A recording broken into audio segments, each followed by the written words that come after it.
These are people affiliated with the different businesses, so to speak, that the Biden family was involved in with respect to this instance, China.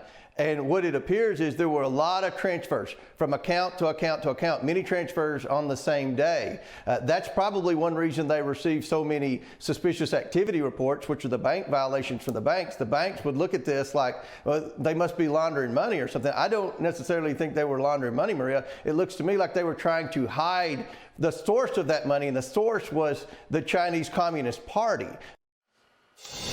And that is the Hot Topic Buzz. That was House Oversight Committee Chairman James Comer with me yesterday on Sunday Morning Futures, revealing what he saw from the Hunter Biden bank records that he has had access to. Liz, he's got these bank records. He's still waiting for the 150 to 200 suspicious activity reports, but the Biden administration is stonewalling. They do not want those released.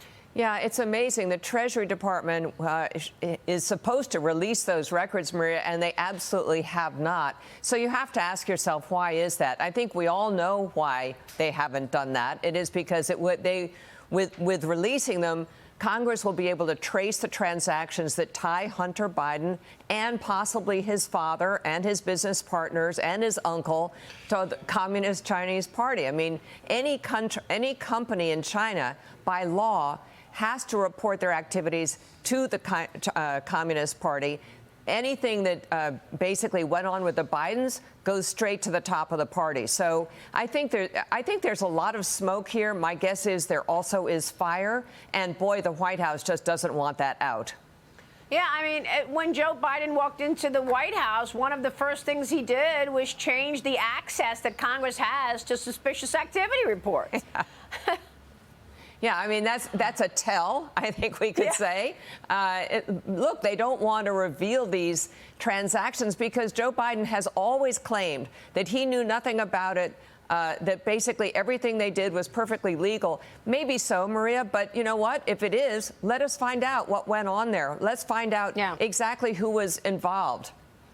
Yeah, everybody this morning is talking about the banks, Dan, and I want to get your take on this. The Department of Treasury, Federal Reserve, and the FDIC announcing emergency measures. They are fully insuring all deposits at Silicon Valley Bank as well as Signature Bank.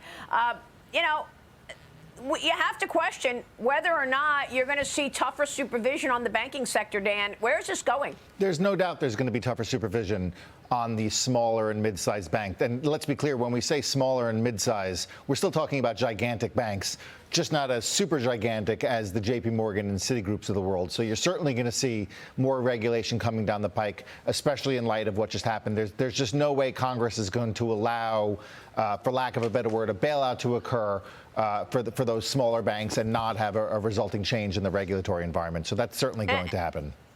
And by the way, even though the regulators are saying this is not a bailout because we're not protecting shareholders, we're not protecting bondholders, a lot of conversation this morning that is exactly what this is. But we are watching to see the impact right now. We got a mixed market. Dow Industrial's negative, but the NASDAQ is actually higher.